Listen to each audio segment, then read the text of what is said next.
Yeah, and welcome back, everybody, to another episode of the Still Curtain Podcast. I'm your host, Tommy Jaggi. And as you can see, my co-host is not with me today. Shane Kubis was hit by the devastating storms in Pittsburgh, and maybe some of our listeners were as well. Hearts go out to you there. Hope your power gets back on soon. That's what Shane is dealing with today. So I'm riding solo for this one, but we've got lots to talk about because the Steelers just wrapped up their 2025 draft class. And so we're going to get to my grades for each selection. I'm going to talk about the bad and the good that comes with each of the picks that they've made and share my thoughts on them. We're also going to talk about the biggest winners and losers from the draft as it pertains to the veterans that were already on the team. And then I'm going to give my overall grade and feel for this class as well. But let's start with some of the news today real quickly before we dive into these draft picks. And if you guys are joining us here in the live chat, please drop your questions, comments that you might have for us here. But I want to start with some minor news compared to the draft results here. The Steelers signed a wide receiver this week, Robert Woods. Nothing that moves the needle at all. Woods played 29 games over the past 2 seasons and just was wildly ineffective overall. 203 receiving yards in 15 games last year. The year before that, 426. It just kind of feels like the Van Jefferson move all over again. I know that you need to fill a spot. You got a veteran, you got a guy that's good in the locker room, but I just don't know what this does for the Steelers other than just adding another veteran presence in there. And I'm not so sure that Wood should be guaranteed to make the roster. He's 33 years old now, and we're going on 3 years with him showing any signs of life really in the NFL. I think that he was a well-rounded player. He did have some really good games. He had a really good 3-year stretch. What was it? 2018 to 2020, something like that, back in LA with the Rams.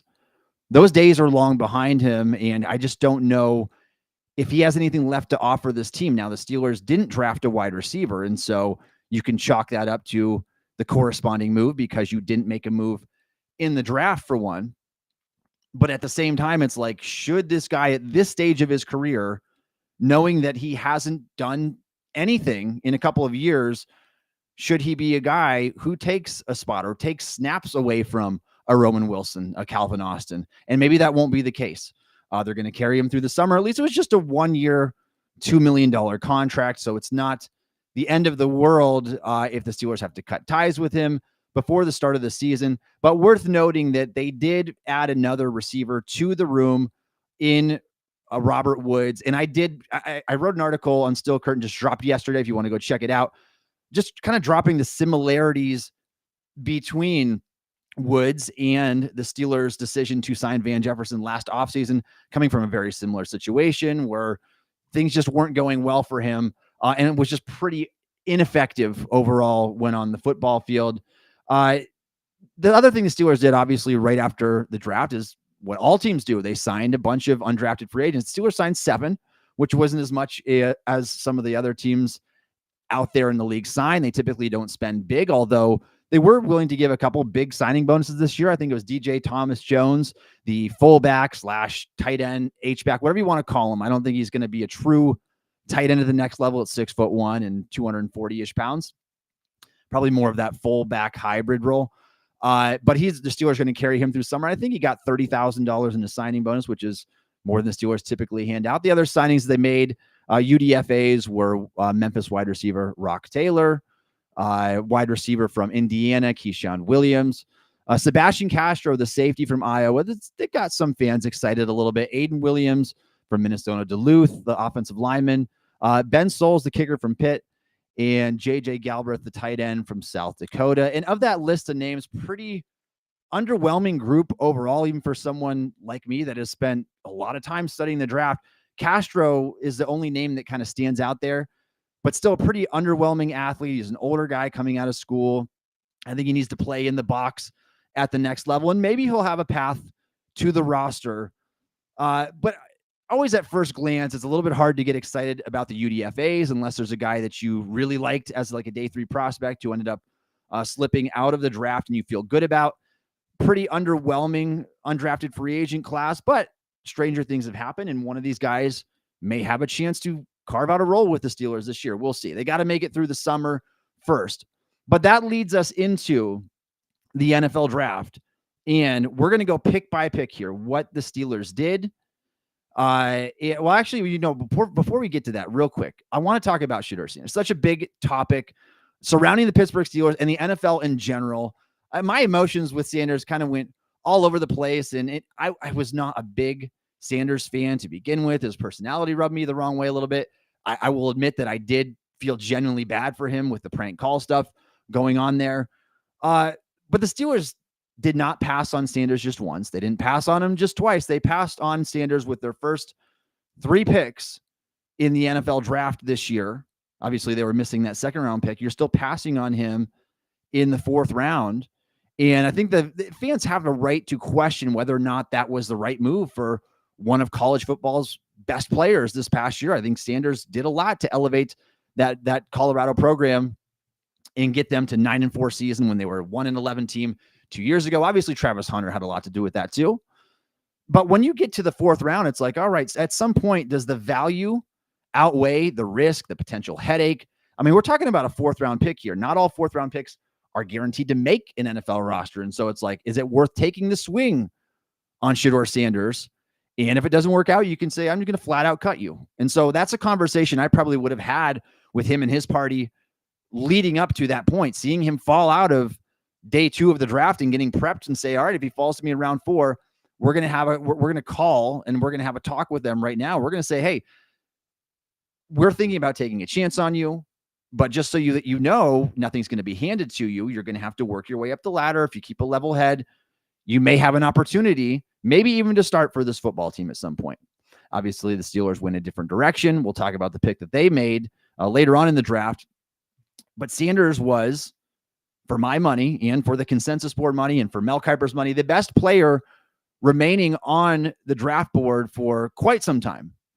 I had him 24th overall because I think he's such a high floor prospect, not a high ceiling prospect. And that's where the holdup is. But he does a lot of the things that you need him to do well to be a good quarterback in the league. My dilemma with Sanders, in addition to his personality, was, does he get you over the hump? Is he going to get you stuck in the Andy Dalton, the Daniel Jones limbo where it's like, this isn't good enough for us? And ultimately, for whatever reason, the Steelers decided that it wasn't. He ended up falling to the Cleveland Browns in round 5. I think they got tremendous value there. Don't know what they're doing with a cluster of 5 quarterbacks there. Obviously, Deshaun Watson's not going to be part of that future. But he's going to have to work his way up. They drafted Dylan Gabriel in the 3rd round. And so he's not even the only rookie quarterback that they drafted. And so questionable situation, landing spot for him. But it was just such a wild scenario because in my final predictive mock, I had considered putting Shedeur Sanders there. And I know that our other Steel Curtain podcast hosts, Shane and Josh, both went with Shedeur, and I totally understand why. We could connect the dots to Shedeur Sanders. The Steelers desperately needed a quarterback. They brought him in for a pre-draft visit. Mike Tomlin spoke highly of him in his pre-draft presser, and it was all a bluff. That's what it proved to be because you had 3 chances to draft him, and you chose not to. But that's kind of my thoughts where I am with Shedeur. I am perfectly okay on them not taking that swing this year and taking it next year. Though I do think I very easily could have got behind him in the 4th round to say, all right, if this doesn't work out, cut him. If he's causing issues, cut him. It's a 4th round pick. You're at least taking that stab at it, and you can draft another one next year. Having a 4th round pick tied to Sanders wouldn't have held you up from drafting a quarterback or even trading up in the 1st round for a quarterback in the 2026 draft.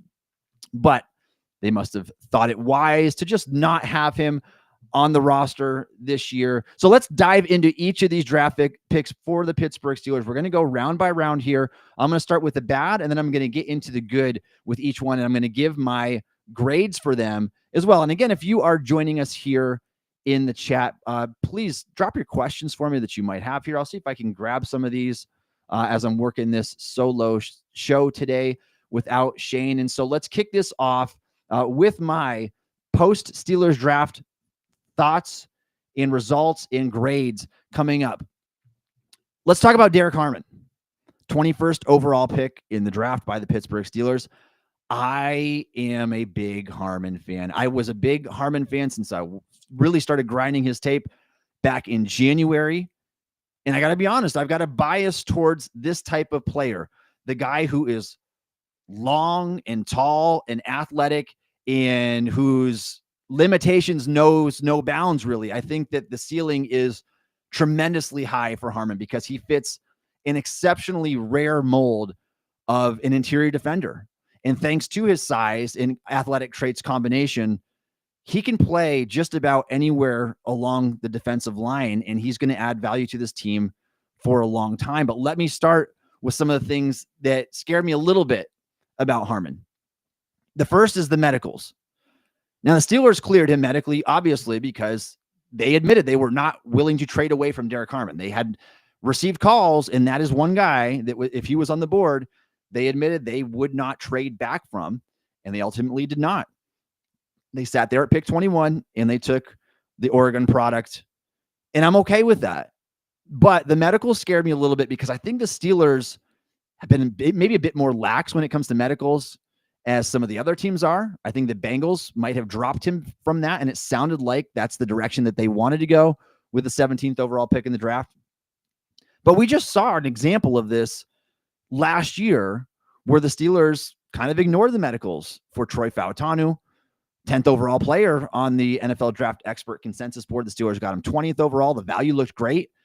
And what happened? He played one game, had a knee injury or a setback, whatever it was, and he was out for the season, had to get surgery on that knee. And so he basically had to, you're talking about an older prospect to begin with, a guy that was a 24-year-old rookie, had to redshirt his whole rookie season. And so I don't think the Steelers maybe did enough homework when it came to Fautanu's injury. And you hope that they didn't make the same mistake here, because not only did Mike Garafolo of NFL Network report that Harmon was dealing with a shoulder injury, but Dane Brugler of The Athletic, and a respected NFL draft analyst, said that Harmon is also had concerns about a back and hip injury as well. And so if it's really a collection of those things, we have the right to wonder, like, is it minor? Are these minor ailments? Was it something he was playing through?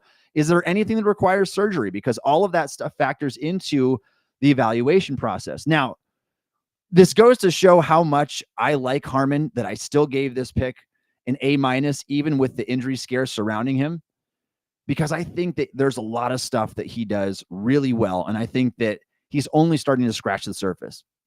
Derek Harmon's 21 years old. He's essentially a one-year wonder in terms of production and what we saw on tape from him here this first year in the Big Ten with Oregon here. But I really, really like what I see on tape for a guy that's as big as he is, 6'4.5", 313 pounds, 34 and 3/8 inch arms, big wingspan. This guy is nimble. He can move. He can run on stunts.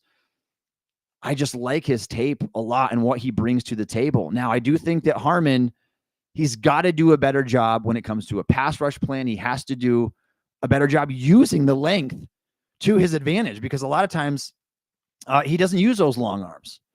And so I think that comes with time. I think he landed in a beautiful situation where he can sit behind Cameron Hayward, who's just a mastermind at working with pass rush moves, working with his hands at this stage of his career. He's done it forever. So you couldn't ask for a better mentor. And Cam was a guy that many people mocked Harmon to. They gave him that, gave Harmon that Cam Hayward comp coming into the NFL. And so I love this fit for the Pittsburgh Steelers. Cam spoke on him a little bit ago, talked very highly on his Not Just Football podcast, where he said that he thinks that Harmon can play 3-tech, 4-tech, 5-tech. And I expect him to do all those things. I expect him to slide into that very similar role that Cam Hayward played and that Stephon Tuitt played for the Pittsburgh Steelers. They're grooming him to be that guy. They've been searching for this guy since Tuitt suddenly retired, playing his last snaps at 27 years old. They've needed that next player to step up next to him. And I like Keanu Benton, but this is just a whole different type of animal here, I think, that you're getting with Derek Harmon in round one. I actually think that this is my take on Harmon as well. I think that he is not just a high ceiling guy. I think he's a really high floor guy if the medical is clear and he doesn't have lingering issues that hamper him, because he is so active and he is such a high energy, high hustle guy. I mean, it's evidenced in his 55 pressures that he earned as an interior defensive lineman. That would have ranked 12th among all FBS edge rushers this year. So it just goes to show you how disruptive this guy was as an interior defender, oftentimes playing on a three-man front. Now, Jamari Caldwell, the nose tackle at Oregon, took a lot of those double teams on when they ran stunts. But man, you could see that 4.9 speed and quickness come to life when Harmon was running those stunts, and you can see how much there is to get excited about in his game. I mean, if you're strictly looking at this from an upside / size / athletic traits perspective, you can see some Chris Jones-ish qualities to his game here, where he's just a freakish package overall in terms of what he brings to the table.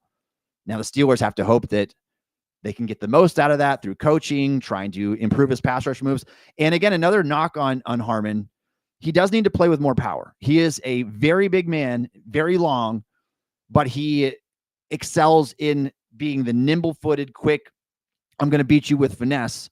I want to see him work with more power, throw in the bull rush, because his ability to convert speed to power is wonderful. Use those long arms to help you as a pass rusher, not just stacking and shedding, which I think that he does well, but there's again a lot of area to improve as a run defender as well. He's nowhere close to where he needs to be yet. They're just still too inconsistent. You can see all the flashes there on tape. And if you just throw together Derek Harmon highlight film, you're going to love it.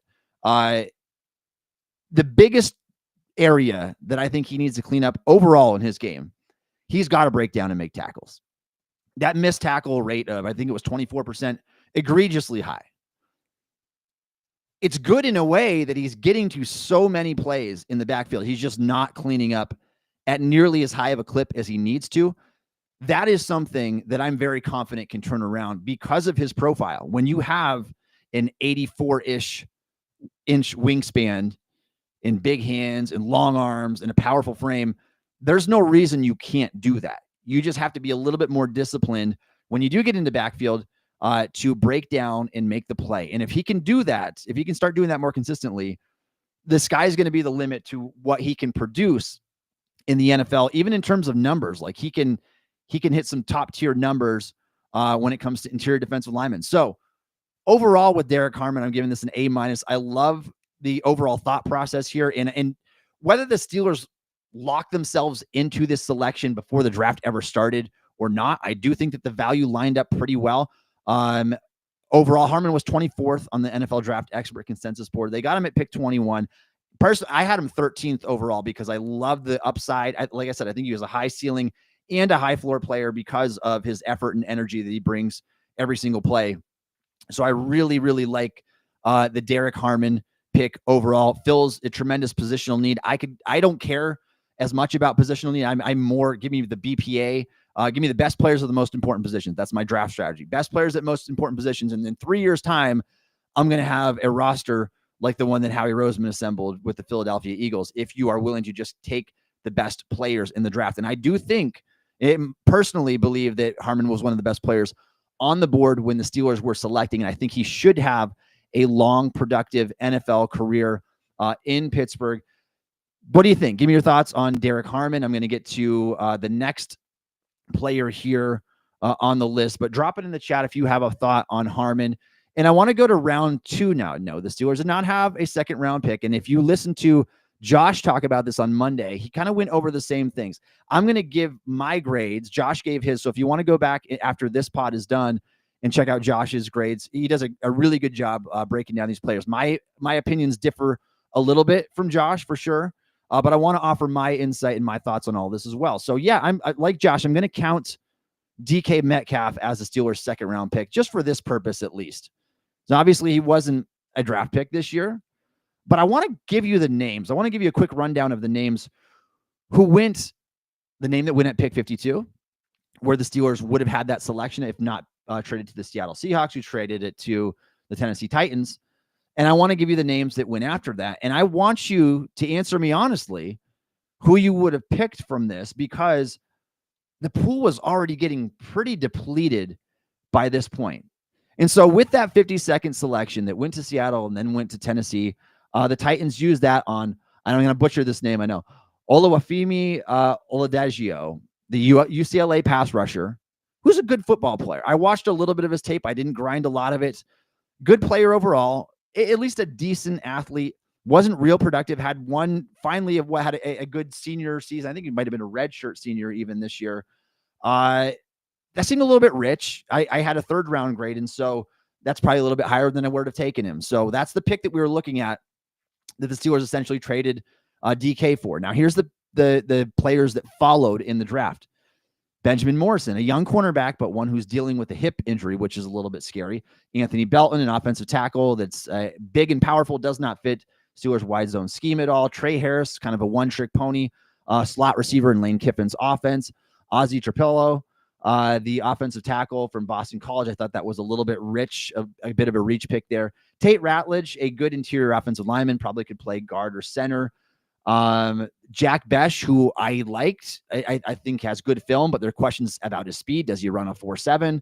Mike Green, that's one that's like, all right, yeah, Mike Green is a really good football player.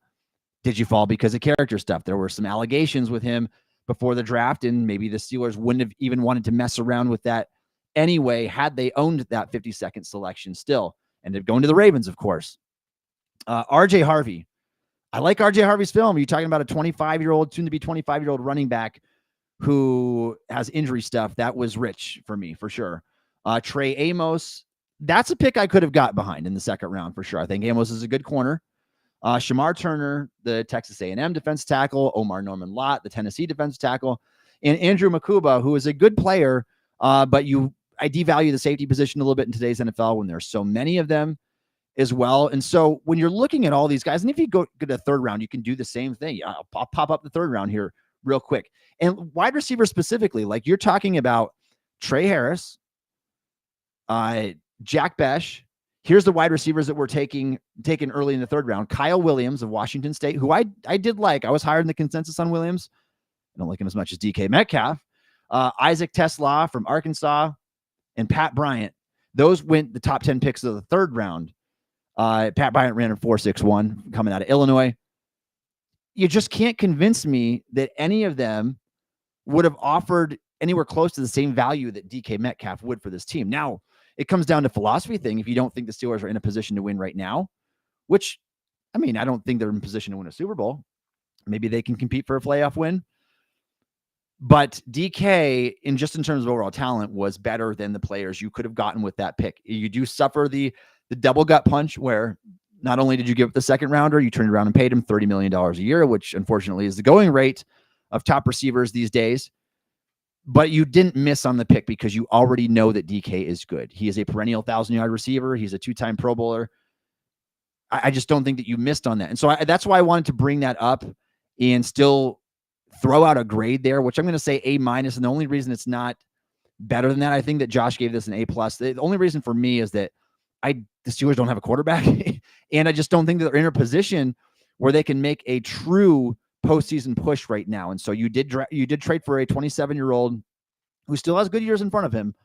But I just think that this move might have been a little bit premature, considering this team may very well need to be in a rebuild phase, especially if Rodgers does not come to town.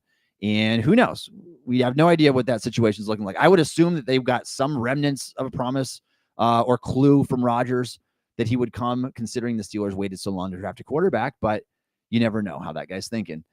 Let's move on to the 3rd round here in Caleb Johnson. I love this pick. I love the Caleb Johnson pick for the Pittsburgh Steelers because he's a tremendous fit. And I think he just got overlooked. I think that this guy got flat out overlooked in the draft. When we were watching film back in January, February, before the NFL Combine, there was a legitimate debate if Caleb Johnson was the 2nd best running back in this loaded running back class behind Ashton Jeanty. There was a debate between Johnson and Omarion Hampton. The tides quickly turned after the Combine, where Hampton tested very well, and Caleb Johnson did one thing at the Combine and ran a 4.57.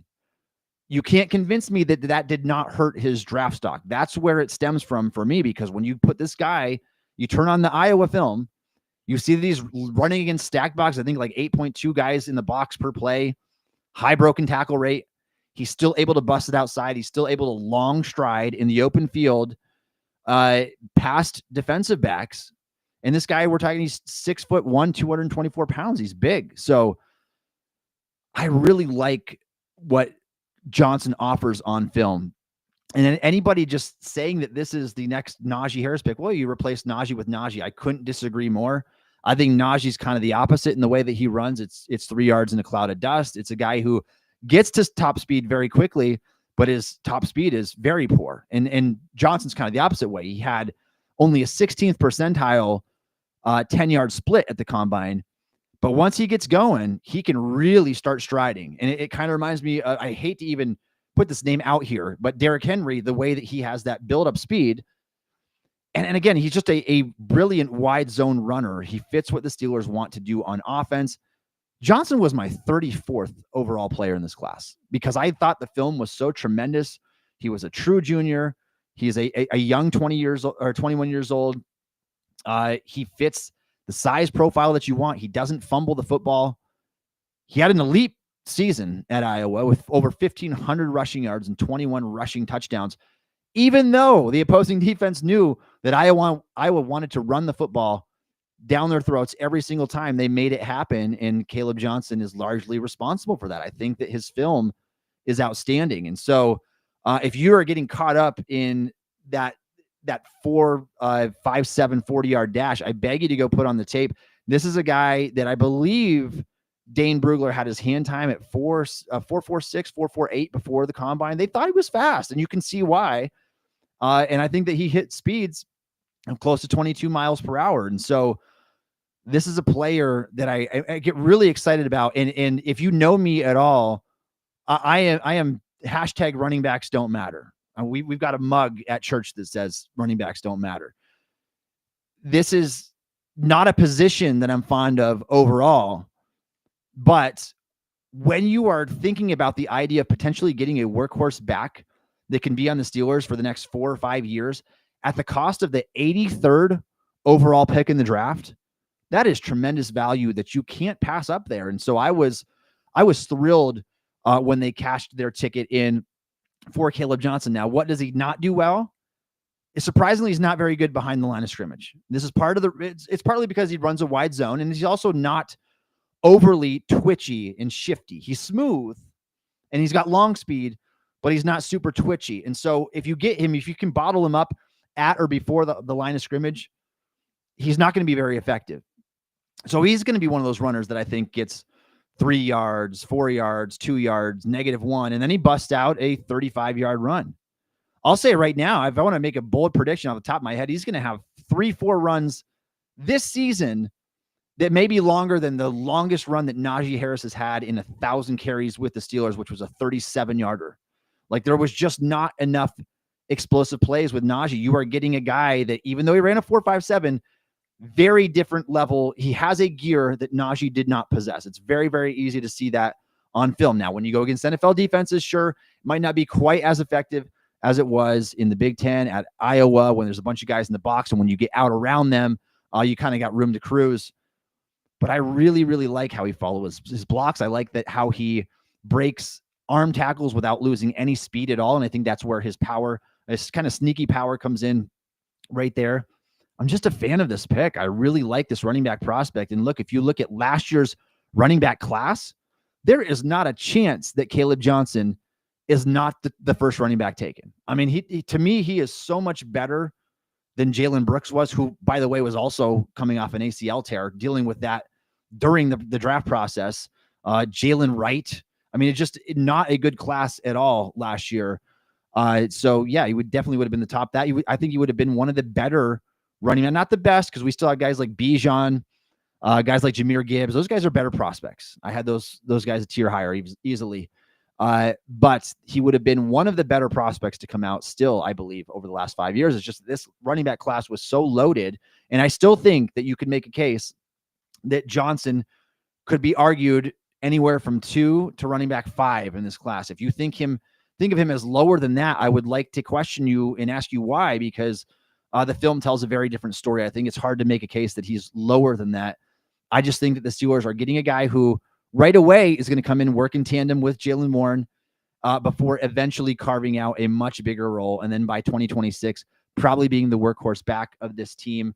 And we'll see what this means for Jaylen Warren's future. We're going to talk about that in a little bit later here on the show as well. So I give the Caleb Johnson pick an A for that. All right, I'm backing up and taking a look at the chat here for 1 second, since Shane and I aren't here to bounce this off of each other. Yeah, we got a comment from R. Barley here. I like Harrison Bash. This is going back to the wide receiver talk that we just had. We're talking about Metcalf, but not more than Metcalf. I see more in Harris than others, but he couldn't show it at Ole Miss. Yeah, those guys just. I like Bash a lot better than Harris. I just think he's a more well-rounded player. I think that you could get a poor man's Cooper Kupp potentially out of him in the role that he played. I think he's a big slot in the NFL who is shifty and quick. He's just not fast, and you can see that on film. And Trey Harris just scares the crap out of me because is he a one-trick pony? He reminds me so much of Jonathan Mingo coming from that same Lane Kiffin offense, and I just don't know what to do with that guy. Is he a guy that's never going to get it? I think was super aided by the fact that they ran so much stuff from wide splits, and it was just like goes and post, and that's about it. We got another question here from Dan, the Steelers fan 43. Do you think Devin Bush was good before his injury in 2020? All right, so a little off topic. That's all right. Devin Bush was okay. He showed definitely more promise before the injury than he did afterwards. I can't say, it's such a small sample that I don't want to say that, yeah, he guaranteed would have worked out for the Steelers. I still think the thought process is horrifically wrong, and I've learned from that mistake as well. You don't give up a first, second, and future third-round pick to get an off-ball linebacker, regardless of how good they are as a prospect. But yeah, it's hard to say for sure because the injury happened so early in his career. But yeah, he definitely showed more promise as a rookie right out of the gate, and then he looked pretty timid. Like after the injury, he wasn't attacking anything. It was more of just kind of letting the play come to him, which isn't what you want to do as a linebacker. All right, back to the draft talk here. And we talked about Caleb Johnson in the third round, pick 83 overall. He was my 34th player on the board, and so obviously was very, very high on him. I think he's going to be a solid NFL running back, good wide zone runner. And I'll save this for a different show, but one of my favorite things to do after the draft is after I've already done all this film, and then I go back and dive into the film again. I like to give my low end, high end, and most likely player comps for all these guys. So I'd love to do that in one of these upcoming shows as well, but we'll save that for next time. And then let's move on to Pittsburgh's fourth round pick here. One that caught me off guard. And the more that I think about it, the more that it does make sense. It's like, all right, the Steelers really like a hard-nosed edge rusher from Ohio State. Of course that they would. I just didn't see it coming. And I don't know if anybody else did really either, because they had exactly one pre-draft visit with an edge rusher. And you can argue if that's a position Steelers were even looking at Shamar Stewart for, but that's the only guy they brought in from that position for a pre-draft visit. Now, Jack Sawyer, let's talk about the bad first, and then I'll get to the good. Jack Sawyer, to me, has a fairly limited upside in the NFL. He's a little bit stiff-hipped as a pass rusher, doesn't have a super explosive get-off. His arms are on the short side that you don't like. I don't think he's super bendy, obviously, around the edge. And I think the collection of those, and he's going to be an older prospect. I think he's 22.7. He's going to be a 23-year-old rookie. The collection of all those factors make me think that he's probably going to be pretty average player in the NFL. I think that his ceiling will be relatively low. And he's not TJ Watt. I mean, he doesn't have that type of upside. So I'm going to shut that down right now, because there's a lot of people already drawing those comparisons. I think it's fun to think about. I think it's very unlikely, obviously. But the things that I do like about Sawyer, team captain, big plays in big moments type of guy, very similar to the way Nick Herbig was. Very different pass rusher than Herbig coming out of Wisconsin 2 years ago. But they both are players who seem to show up in big moments, and the Steelers have four of those guys now. So between the four of them, somebody's going to make a big play, it feels like. But I like this pick overall because the number one reason really is the value was just excellent at this point. And I wasn't even the biggest Jack Sawyer fan. I had a 3rd round grade on Sawyer. I thought that his tape was pretty blah overall. And I went back and watched 3 more games of Sawyer since the selection. And my opinion of him hasn't changed all that much. It's just that we reached a point in this draft, and I think it was in the 3rd round somewhere, where that talent really dropped off a cliff. And already we're looking at guys like, yeah, these are legitimate day 3, like mid to late day 3 prospects. Jack Sawyer was one of the best players remaining on my board still. He was one of the best players outside of Shedeur Sanders that was still sitting on the consensus board when the Steelers were on the clock. And so I'm like, can I get behind this? Absolutely. Do the Steelers need another edge rusher? Yeah, they honestly do. You need more than 3 guys. We saw that when players get injured, how important it is to have that rotation. A lot of wise teams will have at least 2 full healthy rotations of guys that they can deploy on the edge because it's such an important position, and it's important to get consistent pressure on the quarterback. So I do think that it was, in a sense, a necessary pick. It wasn't as big a need as some of the other positions they could have been able to target with that pick. But any day of the week, I will ignore BPA, or excuse me, I will ignore positional need to draft BPA. And I think that this was absolutely a BPA pick when you look at him, and I'm going to talk about him in a little bit more in another section here in just a second. But Sawyer, to me, is a high floor, low ceiling type edge rusher. And that's okay, because you're spending the 123rd pick in the draft on this guy who, by all teammates' accounts, is going to be a great locker room leader. He brings the tenacity to the field that you want. He plays really strong. And I love that about his game, that even though he's not super long armed, he can stack and shed. He knows how to defend the run. He can win with power as just a pure power rusher. So there's a lot of value in this guy. And you kind of, honestly, you put him in Herbig together, you've got one heck of a pass rusher, because they kind of do the things that each other doesn't do well, where Herbig is super quick and bendy off the edge. He lacks the power. And I think that that's the opposite. The case is the opposite with Jack Sawyer. And so you can kind of use them situationally now. I can get Herbig on the field when it's 3rd and 13, and I can get Sawyer on the field when it's 3rd and 3. Like, you can use these players to your advantage based on their skill sets. And I think that Sawyer was as good a gamble as anything short of drafting Shedeur in the 4th round the Steelers could have done. Like, the rest of the guys on the board, I'm perfectly fine going this selection. And again, it's another one of those things where you just look at the players that were drafted after the Steelers made the Jack Sawyer pick. Baron Sorrell, the edge. I mean, Sawyer, I think, is quite a bit better out of Texas. Kyle Kennard, the edge out of South Carolina. Dylan Sampson, a quality running back. Steelers have already addressed theirs at that point. Jalen Travis, a toolsy offensive lineman. I didn't think he would go necessarily that high. Jalen Lane, I thought, was a little overdrafted. Teddy Buchanan, I thought, was a little overdrafted. Malachi Moore, I thought, was overdrafted. Quincy Riley, solid football player. I mean, just a bunch of names. The one name I do like, Jalen Royals down there, that one would have tempted me for sure. But the rest of this first round, I wasn't a big Alec Ayumaner fan. I know some people are saying, oh, it's great value because like PFF had him high in their big board. A couple others did. I just didn't like I thought his film was reminiscent of James Washington a little bit. So there were a couple names that you could have talked me into with that selection, but I still had Sawyer as high or higher than nearly every name that went after him, minus Shedeur. And so I can absolutely get behind that selection. Edge is a money 5 position in the NFL. It is valuable. You can never have too many of those guys. And to me, like, I know that 4th rounders aren't guaranteed to make the team. Jack Sawyer's making the team.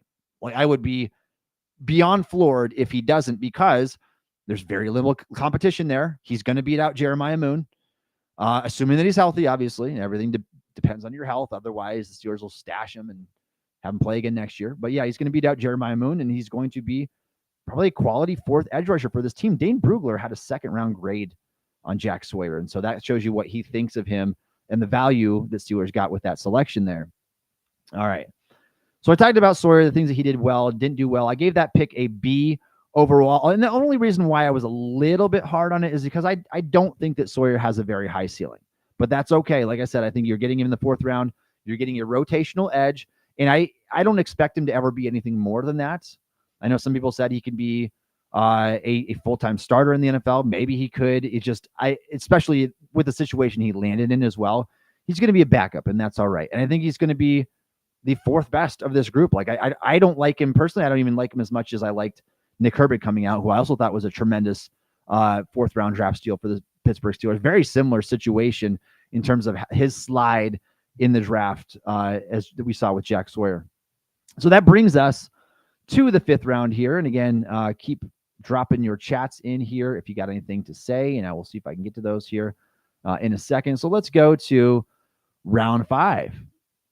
And I wasn't surprised to see the Steelers double up on defensive tackle. They went with Y.A. Black, the big old nose tackle out of Iowa, 6'5 3/4, 336 pounds, long arms, huge wingspan. You love the frame, obviously. The Steelers fall in love with this frame. That goes without saying. I don't mind it. I really don't. There's other players that I liked on the board better at this time. I think this was pretty much an on-value pick. My board only went to 100 players because I didn't have time to give a detailed enough evaluation of the guys in the 150 to 300 range. So my board stopped at 100 players. On the consensus board, on the NFL, on Marcus Mosier's NFL Draft Expert consensus board, this couldn't have been more on value. He had him, the draft experts consensusly had him 163rd overall. The Steelers took him 164. So legitimately right on value. But you are doubling up on one of the best, if not the best, positional group in this entire draft class. Maybe edge and running back were better. That's fine. But I don't mind the idea of doing that because you're taking a player who you believe has a clear path to the roster. And I think that path got a lot clearer right after the NFL draft when the Steelers cut Montravius Adams, who was a train wreck when he played. And when he was healthy, it did not go well. He can't defend the run. And so the Steelers have been plugging guys in at nose tackle who aren't really nose tackles at all. It's really odd. Like you can't play a guy at zero tech if you have no anchoring ability. And that's what they've been doing. So now you're getting in a guy that's a legitimate anchor. I mean, he fits the mold of what you want from that immovable run defender. And I've watched 4 or 5 games after the draft since this selection of Iowa's defense. He doesn't get moved very often. Even when he's double teamed, he holds his ground really, really well. He can stack and shed with the best of them. Where he's not going to be good is offering pressure on the quarterback. He's just not going to be that guy. Ran, I think, a 5.36 at the combine, which that pretty much solidifies that you're a nose tackle. You're not going to be much more than that. You're not going to be at slides all around the defensive line. You're a zero tech and you're a one tech for the Pittsburgh Steelers. And probably most often, especially early in his career, he's going to be playing maybe early down work, some goal line work. And yeah, I expect him to make the team. I know that a lot of people would say this is not guaranteed. It's not. He's a 5th round pick. Still has to prove himself. But you look at the sudden lack of depth on that roster and lack of competition overall. Steelers just added 2 guys. Obviously, Harmon's making the team. We look at the nose tackle depth. It's Keanu Benton and it's Y.A. Black. And there's with Montravius Adams out of the mix, and he should have been anyway. I don't think there's really anybody threatening his job unless somebody in camp just comes out of the blue, or if the Steelers are like, yeah, we're just going to roll with one nose tackle. I say that with air quotations because I personally don't believe that that's where Keanu Benton's best spot is. I think he's much better as a 3 technique. He wins as a pass rusher. He's not a super stout run defender. But now I think that this adds the beef that you were looking for to ease and alleviate some of that pressure from Benton, to stop getting his body in the mix every single time. I do think you can throw him down there in obvious run situations in some early down work, save Benton a little bit more for the pass rush stuff where you can play him as a 1 tech, 3 tech in sub packages. I like the pick overall. I think that's, and I was a little bit harsh on it with a C+. It's just because there were probably a couple dozen guys on the board at that point that I would have probably taken swings on that I just thought had maybe more upside. Especially this stage in the draft. You talk about like 4th, 5th round guys. That is where I'm all about, like, give me I want to knock it out of the park with like the Corey Trice type pick. Like, give me the big swing here. Who's the guy that has maybe a medical red flag or is from a small school, just fallen for no apparent reason. And for this one, like specifically, there was a name that I very much wanted at this selection, which was Zay Frazier, the cornerback out of UTSA, who just had ridiculous traits. And you're talking about like a 6'3" cornerback with long arms and 4.3 speed. Like those are like the high upside, high end gambles I like to take. It would have felt to me a lot like the Mason McCormick 4th round pick last year. I think there was more potential in doing something like that. And it also would have filled, you could argue, maybe even a bigger positional need, or as big of a positional need, because outside of a 34-year-old Darius Slay, I really like Trice. He's made of glass. I mean, he needs to play in a bubble because he just can't stay healthy. And so they needed depth there. And between Trice and Zay Frazier, if one of those guys would have turned out opposite Porter, you just swung for the fences and you got a heck of a pick. So there were guys that I like better on the board at that time. But Y.A. Black, I'm okay with this swing. You're getting a stout run defender. You're getting a guy who, even at his size, he carries his weight exceptionally well, and he holds up at the point of attack really well. He's going to be that run defense specialist. He's a young 23, but he should only get stronger with age, as these guys, especially these big guys that can seem like they can last forever in the NFL as long as you love football and you try.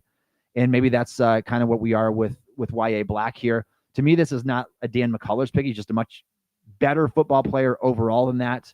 You're not just getting a big body. You're getting a guy who legitimately knows how to defend the run and was one of the better run defenders, I thought, in the Big Ten this year at the nose tackle position. So I'm giving it a C+. I think they could have swung for much bigger upside. They're not getting a potential starter, I don't think, with this selection. You're getting a rotational nose tackle who doesn't offer you anything as a pass rusher. But in that niche role, I can get behind that because he is going to help your run defense improve. And if it's one thing that we know this team wanted to do, it was stop a nosebleed at run defense when they allowed 299 yards in the playoff loss to the Baltimore Ravens. That absolutely ringed home with them, and you can understand why they wanted to double up on the defensive line. Hey, if you're going to do it, like, this was the class to do it in. The Steelers needed help there. They needed depth there, and they waited until, or at least it lined up with a really front-loaded and deep defensive tackle class, and they got one of each. They took advantage of the guy up front in Harmon, and they got some of the depth with Y.A. Black. So overall, I feel pretty good about that pick. I think he's going to be a guy that certainly makes the roster and starts carving out a role as a run defense specialist. All right, that brings us to round 6. And I know one that fans will have some mixed reviews about, but I think even the non-Will Howard fans can get excited about this one, at least a little bit, in the 6th round. I know that Josh Yorish expressed that he was not real excited about Will Howard still in the 6th round here on Monday's podcast. I like it more than Josh does. I'm not a big Will Howard fan. I do think the traits are limited. I think that he's probably destined to be a backup quarterback in the NFL. And I watched a lot of Howard coming into the draft. His play does remind me of Mason Rudolph a lot. But even if you look at that Mason Rudolph pick from 2018, sure, it seems underwhelming. The Steelers obviously got 3rd round value out of a guy who was able to be a stopgap starter for a year, who was able to lead them literally to the playoffs in 2023 when Kenny Pickett was injured and the Steelers didn't want to put him back in, and Trubisky was just gosh awful. So Howard at least gives them a chance to, at the very least, I think you're getting a 4-year backup. And if you're getting a 4-year backup at this price tag, this late in the draft, sign me up for that. I'm not the biggest Howard fan, but I think that it's well worth the swing. He's got a solid blend of size and accuracy. He does not have a big arm, and that was my holdup with him from the beginning. I did not want him at pick 83 because I thought the chances of him turning out are going to defy most of the things that we know about the quarterbacks in the league right now. Like his arm would never hold a candle to the top quarterbacks in the AFC because he just does not have the velocity to drive that football. I think he can throw it far, but so can Mason Rudolph. There's a difference between throwing it far and zipping that ball with velocity. And I can tell you right now, it has nothing to do with size. I mean, he's big. He's 6'4" and a quarter, I think, 236 pounds, 32.5-inch arms. Like, he's got a huge frame at the position. He just doesn't have a ton of velocity, and that's unfortunately the way that he's going to be. Now he's coming off his lone season at Ohio State was excellent, put up some really, really good numbers. There was some stuff to get excited about there, and he was big in big moments. He led his team to the national championship, and so you like to see all that stuff, obviously. But I wasn't a big fan of Howard overall. I'm perfectly fine with the swing here in round 6. I think that for the Steelers, he's going to come in. He's going to be the QB3 right away this summer. He's going to at least be the QB3 heading into the season, whether Rodgers is here or not, at least the QB3. That means Skylar Thompson's going to be off the roster. I mean, I'd be really surprised if it went any other way. And there's a chance that by next season, he can be the QB2 for Pittsburgh, just depending on how things go from there. I don't see him as the answer at the quarterback problem that the Steelers are having. They're still going to need to look for that franchise guy. But this is the right spot where you gamble because he doesn't tie you to anything. If Will Howard doesn't work out, or even if he looks good in preseason, it's like, all right, well, he's only 6th-round capital. We're going to go next year and take our shot. We're going to trade up into the 1st round to get a guy that we believe is going to be a significantly improved version of this player who can lead our franchise. And so the price was right for sure. I'm giving that one an A because even on the consensus board, like Howard was one of the best remaining players. He obviously comes at the most important position in football. You can take a swing here, even though I think it's a fairly low upside swing. Stranger things have happened. There are a few guys, not many, but a few in the NFL who can make it work with kind of pedestrian arm talent. But I wouldn't expect Howard to defy the odds, even though I like his frame as a pocket passer. I like some of the mobility there, but I wouldn't expect him to defy what we know about quarterbacks in today's game. But I am perfectly okay with that selection. All right. And real quickly, I want to talk about the 7th-round picks. I'm going to lump them together because, again, these are 7th-round selections. I have not had time to go dive into the tape of both Carson Bruner and Dante Kent. But I think the Steelers, the logic here, and you can argue it's varied from what it was in years past, especially like this was like the anti-Corey Trice pick to me, that I absolutely loved 2 years ago, because like you are taking legitimately the guy that's been the best player on the board for the last 2 or 3 rounds, and you're hoping that he doesn't get injured. Obviously, he tore his ACL and pulled his hamstring real bad, but it's still worth a swing for me. These guys, they don't move the needle. I don't think they do for anybody. But Carson Bruner has a route to the roster with Tyler Matakevich not signed as being the final linebacker on the team, and a special teams specialist there, if you will. And then the same with Dante Kent, who maybe can make the roster as a kick returner, maybe make it as like a just overall cornerback depth, call him outside corner, slot corner. He's played a little bit of both. I'm not very high on either one of these selections. I could have taken them or left them, especially like Dante Kent. Like many others, I did not know about Dante Kent before the Steelers drafted him, cornerback out of Central Michigan, a 5-year cornerback. So it's not even like this super young player or this really high upside swing. He did run fast at his pro day, but the rest of his testing wasn't very good. So I think that you're just hopeful there that at least you address the positional need, I guess, with these selections. And there's at least a path to make the roster. Had you gone defensive line for the 3rd time, or even if you took a 7th-round offensive lineman, your chances of making the roster over like a Spencer Anderson or something like that probably wouldn't be very high at this point, especially considered as not a very good offensive line class. And so they went with guys they think give them the depth at the positions they need in the 7th round, with a potential chance to carve out a role on the roster if they can make it there. These ones are far from guarantees. If I had to put just a prediction out there right now, I think Carson Bruner's path to the roster is much clearer than Dante Kent's at this point in time, because there's legitimately a spot open there. Now, maybe it's Mark Robinson that he is. Mark Bruner, that's his dad. Mark Robinson that he's competing with the final linebacker spot. And Robinson's been, to his credit, a good special teams player. But if it's the competition's relatively close between those two, maybe the Steelers will go with the Nepo baby pick. Maybe they'll pick the guy that's the son of the Steelers scout and former longtime tight end.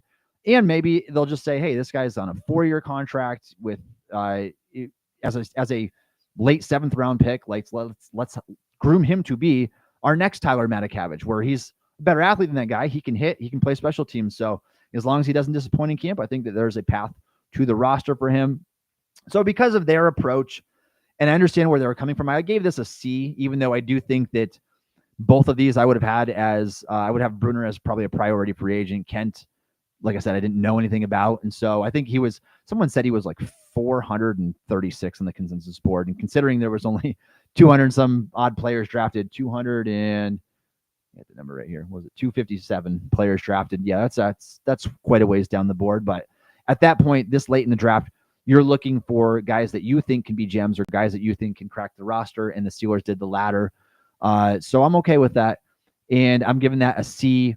So I'm going to give you my overall grade for the class in just a second here. But before I do that, I want to go down and talk about some of the biggest draft steals for the Pittsburgh Steelers this year. And some of them I kind of gave away from my context clues already talking about these guys. It was 2 names. Out of these 7 selections, it was 2 names far and away when we're talking about draft steals. That's Caleb Johnson and Jack Sawyer. So for me, I already expressed that Caleb Johnson was my, we'll start with Johnson first here. Caleb Johnson was my 34th player in this draft class because I loved the film, and I was willing to ignore that 40 time a little bit because the film just tells such a different story that when he gets out in space, he has that extra gear to his game and he can run away from you. And I think explosive plays are so important in the NFL, and he did that so often. I think that's going to translate. But here's where Caleb Johnson was on the consensus board. So although I was much higher than the consensus still loved this pick because Johnson was 52nd overall on the NFL Draft Expert consensus board. The Steelers got him at pick 83. So again, you're 52nd. Ironically, that is the selection the Steelers traded away in the 2nd round for Metcalf. And if we're being really honest, the Steelers, considering their need at the running back position, considering they used a 30 visit on Caleb Johnson, that very well could have been their selection an entire round earlier. So we could be looking at this draft right now where the first 2 picks are the same, except you don't have DK Metcalf in there. So I think that they very well could have gone that direction with this 52nd overall pick had they still obtained their 2nd round pick that was dealt in the DK Metcalf trade. And so the fact that you were able to get the guy that you probably would have drafted in the 2nd round anyway at pick 83, and you're getting him at tremendous value. These are the types of picks that I love to make. It's why day 2 of the draft is so fun. And it's been fun, especially these last 3 years under the direction of Omar Khan and Andy Weidel, because they seem to value the consensus board. They seem to value guys that seem like they are really good values in the mid rounds of the NFL draft. And that did not change with Caleb Johnson. Jack Sawyer, like I said, was the other one who was 75th on the consensus board. And if I recall, I'd have to go look this up, but I believe that's the same spot. Right around there is where Nick Herbig was on the consensus board 2 years ago. And again, Herbig ended up being a phenomenal player, great value in the 4th round for the Pittsburgh Steelers. So Jack Sawyer, 75th on the consensus. The Steelers got him at pick 123. So you talk about a big consensus steal right there. And again, I've already shared the knocks on Sawyer. I think that he's got a fairly limited upside, but sign me up for that because this draft, and it was kind of the thought all along universally, was after a certain point in this draft, right around somewhere in the third-ish round, that talent really drops off a cliff. And you're looking at guys that you're not very fond of in terms of what you would normally get in 3rd, 4th, 5th round selection. So the fact the Steelers were able to clean up and still take Caleb Johnson and Jack Sawyer that high in the draft, I'm good with that. And like I said, Dane Brugler had his 2nd round grade on Sawyer. So sign me up for the value and we'll see what we get from that. Not every pick was a value pick. Some of them were on value. Some of them were reach picks. Those final 2 picks in the draft were reach picks. I don't really care as much because, again, it's the last 2 picks in the 7th round. They hold a fraction of the weight that your early picks do. But I do like the Caleb Johnson and Jack Sawyer picks for the fact that you are at least taking value.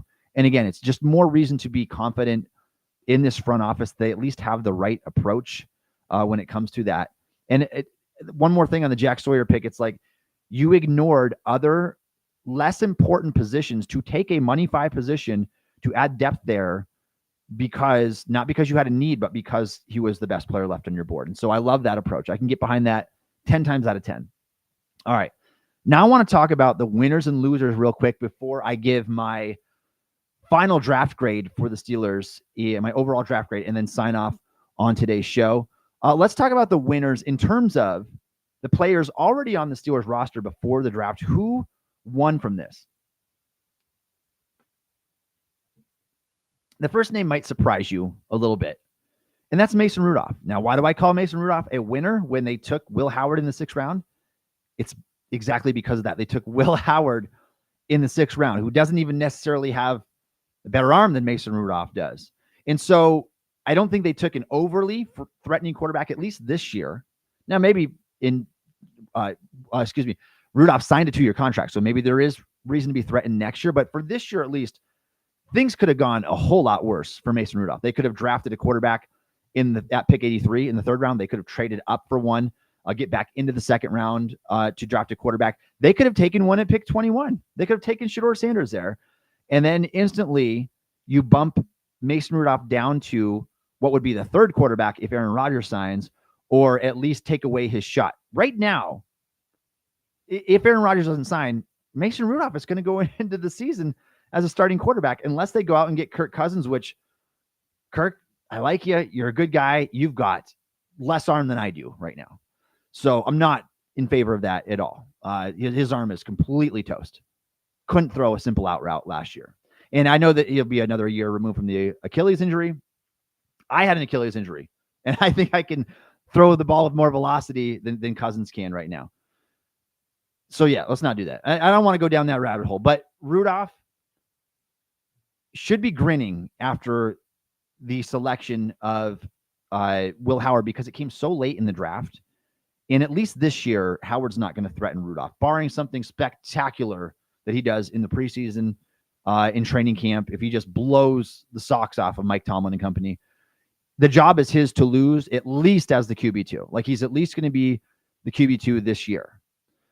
And potentially even a quarterback 1. And we'll see how that goes. If Rodgers doesn't sign, I have a feeling that they're going to kind of scramble around to at least get one more veteran option in the building. But I think that Mason Rudolph was one of the winners, surprisingly, and I did not think that we would be saying that. I thought the Steelers would at least draft a quarterback in the 4th round or higher. I predicted in my final mock, they would draft Kyle McCord in round 4. And so they waited 2 rounds later than that and just picked up the final 2 of that group that I had left was Quinn Ewers and Will Howard, and they took one of them. There's 2 of the last quarterbacks I had with draftable grades, so that's okay. All right, the other winner I had from here, somewhat in an unusual fashion as well, is wide receiver Roman Wilson. Now, Wilson lost with the DK Metcalf trade. I will admit that, because his path to playing time was obviously much greater before the Metcalf trade. But at least the Steelers didn't give him the double gut punch in the NFL draft by also taking a receiver in like the 3rd, 4th round range. And they were looking at some guys. They had Jalen Noel in for 30 visits. They had Jaden Higgins. That one wouldn't have been obtainable based on where they were drafting, but Noel they could have drafted in the 3rd round if they wanted him. So they ignored wide receiver, not just early in the draft, but altogether. And so, yes, you did sign a veteran, Robert Woods, after that. Like I said, I don't know if he's guaranteed to make the roster or if he'll carve out a role if he does. But Roman Wilson's, all things considered, considering that you suffered a high ankle sprain the very first padded practice, considering that you pulled your hamstring real bad and was out the second half of the season. You played 5 snaps as a rookie. You essentially redshirted your rookie season. Things could be worse for you right now than what they are. I still think Roman Wilson's going to be given a shot as the slot receiver for the Steelers. And if an injury strikes, which you know how this league works, if DK or Pickens were to go down, or heck, if Pickens were to get traded still, I wouldn't rule that out entirely as a possibility. The fact that the Steelers were fielding calls and we're listening to offers means that maybe he will get traded. And maybe if their headaches happen, maybe he'll get traded before the deadline this year. And Roman Wilson will still get his chance to prove himself. But even looking big picture here, like the fact that Steelers didn't draft a receiver this year means that Wilson's going to have less people to compete with next year. It's really that simple. He's going to be under contract. Pickens and Calvin Austin will not be.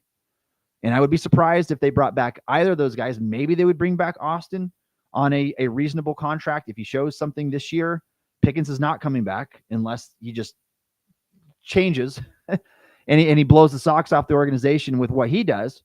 So you're looking at a situation potentially. Now, Steelers will draft a receiver next year for sure, but Roman Wilson will already be entering year 3 at that point. So he'll have a leg up in terms of experience. He could be the wide receiver 2 on this roster heading into next season. So I think this was a win for Roman Wilson. I think it was a win for Corey Trice, which I'm glad. I feel for the guy. I don't expect Trice to be the long-term answer, again, because he's made of glass and he just can't seem to stay healthy. If he did, I would have a lot more optimism about him because I love this guy. I had a second-round grade on Trice coming into the 2023 draft. He checks all those boxes. He's a fluid athlete for being long and 6'3", and so he had so much to get excited about. I just don't trust him to stay healthy. But at the same time, it's like, all right, yes, you did bring in a 34-year-old Darius Slay on a 1-year fully guaranteed contract. Slay is going to be the starter opposite Porter this year. But once Slay is gone, and if you show enough in camp this year, maybe Trice, you give yourself one more chance to say, I can do this. I'm going to stay healthy all season long. When I'm given the opportunity as a dime backer, whatever it is, Porter goes down, Slay goes down, whatever, I'm going to take advantage of that. And the fact that you didn't draft one shows me, and the fact that I can finally stay healthy shows me maybe you can trust me moving forward. And if not, maybe he can still be the CB3 on this team next year if the Steelers go out and draft a cornerback high or get one and spend big in free agency. So that's all things considered, considering what they could have done with an early round cornerback potentially. Trice was fortunate to come out of that. He can breathe a sigh of relief. And Keanu Benton on here. And for almost the reasons opposite of these other names mentioned, I have Benton in the winners list because Benton's job is not in jeopardy. He's still going to be this team's nose tackle. He's still going to play quite a few snaps. In fact, he should play more in year 3 than he has in the past, just because that's the way Steelers do it. And they like to value the guys that have been here longer. And now that suddenly the couple rookies are in the building, he's been there longer. But this is going to alleviate some of the pressure from him. So I actually counted this as a positive for Benton, who now offensive lines are going to have to deal with Cameron Hayward and Derek Harmon. You're not going to be able to double Keanu Benton. You're not going to be able to afford to do that. And so, yeah, if Benton ends up being the one that's taking on double team blocks or allowing somebody else to come free with stunts, I get that. That's the team friendly move right there. But in true one-on-one situations, and there should be plenty for Benton this year, considering the sudden resurgence of depth along the Steelers defensive line, including the edge rusher positions, that also going to take away some responsibility of the offensive tackles. Benton's going to have a clear path to have by far the most productive season we've seen from him. And maybe he'll actually be able to get home when it comes to sack production and TFL production this year, because that's one thing that his game has been lacking. I think he's shown a lot of flashes as a pass rusher, but he's going to be given a lot of good opportunities now that Derek Harmon is there to help alleviate some of the pressure, not to take his job away from him, but to alleviate some of the pressure. And again, it's going to be these two guys going forward after Cam. This could be Cam's last year. I know that he's got one more year under contract, but he's going to be 36 years old in May. And so this could be it. This could be his last rodeo. And if it is, then Benton at least has somebody else that he can say, all right, I've got at least a counterpart that's going to take some of the pressure off of me moving forward. So I do think that's a positive, not a negative for Benton. Of those players that I just talked about, if you have a different thought, drop it in the chat here. I'd like to see what you have to say. And again, if you are listening to the Steel Curtain podcast, if you're a fan of the Steel Curtain podcast, please consider subscribing to the Steel Curtain podcast on YouTube. We appreciate all of your support. And I want to go to, you know what? I didn't throw my losers up here in a graphic, but I do have them written down in my notes. And so I'm gonna drop those here for you. So my losers for the Pittsburgh Steelers, I put 2 names in here, and they come at the same position. Guys that were most negatively impacted by Pittsburgh's draft moves. There were only a few of them because, like I said, I think that some of them worked out positively because it offered the right type of depth that the Steelers needed that actually helps each other. But the running back position, you look at Jaylen Warren and Kenneth Gainwell, 2 guys who had, before the draft, a pretty big path to not just playing time, but Jaylen Warren specifically had a big path to maybe earning a really big paycheck after the 2025 season if he could have stayed healthy. Now, the Steelers still would have drafted a running back, and they may have and probably would have drafted one in the third round anyway, and you probably would be getting one that's less complete than Caleb Johnson. So had they drafted a Dylan Sampson, had they drafted a DJ Giddens, who they had a pre-draft visit with, one of those guys, you would probably be looking at much more of like a true committee approach. And I would go as far to say that Jaylen Warren would still be, at least this year, pretty easily the top back on the team until we saw late in the season how the other back is looking. With Caleb Johnson, however, I think the Steelers have a higher opinion of him than the rest of the guys, just like the NFL consensus did. And I think that Johnson, because he is such a tremendous wide zone fit for the Steelers, and I think you're going to see that early in his career, I think the Steelers are going to have a hard time keeping him off the field. And so the one chance Warren finally breaks away from a lumbering Najee Harris the past 4 years, and the one chance he gets to be that true, I wouldn't say bell cow back because it still would have been somewhat of a committee approach, but more opportunities than ever he's gotten before, and earn a bigger paycheck than what he otherwise could have gotten, I think that that's going to diminish a little bit. And now teams that are looking at Jaylen Warren are going to be like, all right, so by the end of the season, he was playing second fiddle to Caleb Johnson. If it works out this way, obviously. He showed that he could stay healthy this year, but he's not getting 200 plus carries. And he is going to be a guy that's kind of part of a committee approach who's going to be like a 27-year-old running back. What do we do with this guy in free agency? And I think that for financial reasons, he was hurt the most by this. Now, what's best for the team is to have Caleb Johnson and Jaylen Warren, just a great 1-2 punch, a better one than we saw the last 4 years, especially the last couple of years with Warren and Harris. And I'm hoping that's the case. So it's better for the team for sure. No question there. But for Warren specifically, knowing that he really wants to cash in, and I feel for the guy because he's played for pennies in respect to what a lot of running backs do.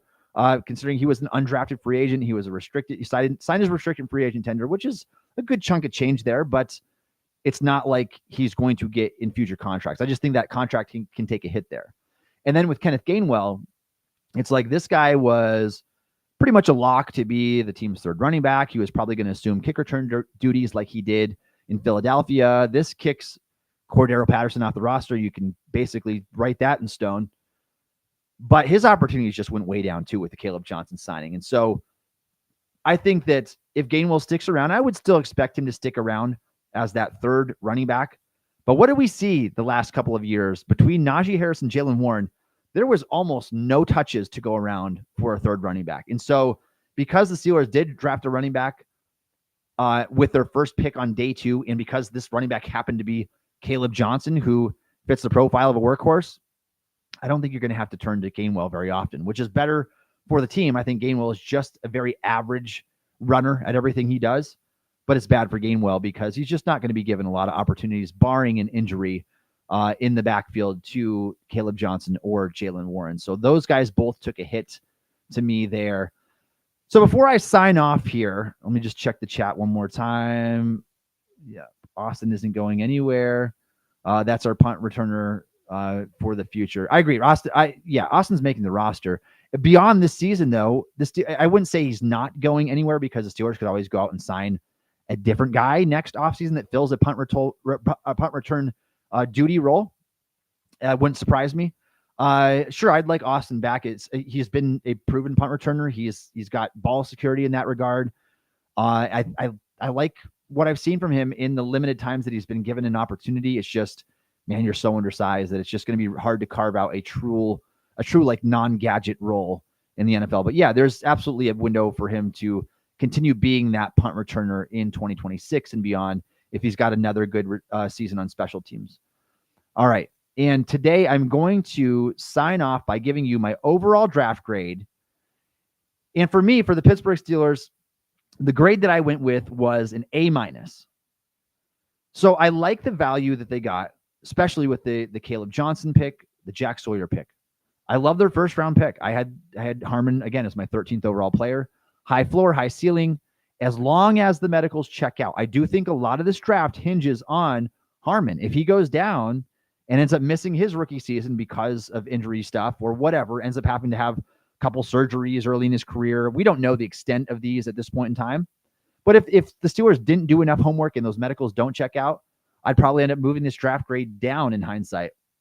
But it has potential to be at least this good because the Steelers did search for value in this draft. They were able to turn their 52nd overall selection into a 2-time Pro Bowl receiver that's in the prime of his career. I'm not the biggest DK Metcalf. I think that he is somewhat limited. He's not true wide receiver 1 in my mind because he's more of that go ball, box you out type of receiver down the field. Very similar to what Pickens offers, really. But I was okay with that because you could look at the guys that we already went through, the players who were drafted after him. So I'm giving the overall class an A-. I thought it was a beautiful blend of taking BPA and guys who still have fairly high upsides, specifically with Harmon. I mean, Harmon's upside by far the highest of this draft class. And so, like I said, so much hinges on him. Some of the other guys like Sawyer, YA Black, not as much of an upside swing there. You're just getting guys you believe can make your roster, and some of them came at good value. But I like the class overall. I think considering, in my mind, it was a little bit underwhelming of a class. I thought it was good from like the start of the class until like the middle of the third round, and then it really dropped off. So considering the Steelers didn't have a second-round pick to work with, I think that the haul that they have, at least on paper, is pretty good overall. And for what it's worth, Dane Brugler of The Athletic released all 32 teams' NFL draft grade rankings, and he had Steelers 4th of 32.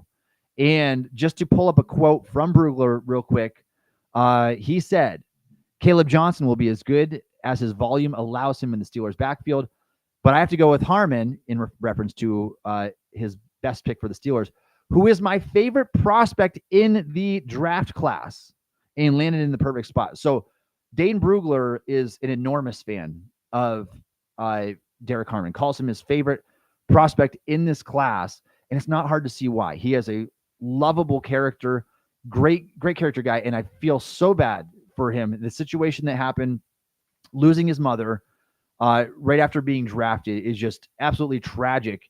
And if you watch that video that's going around on social media of him, it literally brought me to tears seeing that. And I feel so bad for him, but he checks all the boxes. He fits the profile of a Pittsburgh Steeler. He has infinite upside. And I just love that selection. So that makes or breaks the class for me. I'm going with the A-. What do you guys think? Share your thoughts with me. Please help out the Still Curtain YouTube channel. Help us grow. Drop a comment. Please drop a comment down below if you were listening. If you enjoyed, this was my first ever solo show, by the way. So if you enjoyed that, let me know, and I'll make sure I can do this more often. Anytime I can jump on here. Normally I go live every single Wednesday at 1:30 p.m. Eastern time with Shane Kubis, who does an awesome job. His power happens to be out in Pittsburgh right now. And then also check out Josh Yoris' show on 1:30 p.m. Eastern time on the Still Curtain YouTube channel. Josh also shared his thoughts on the draft. So go see what he had to say about the Steelers draft results as well. Thanks for following me on the show today. You can follow me on X at Tommy Jaggi. You can download the Still Curtain podcast wherever you get your podcasts. Also check us out on YouTube, Spotify, or you can ask Alexa to play the Still Curtain Steelers podcast. And thanks again for listening to the Still Curtain podcast.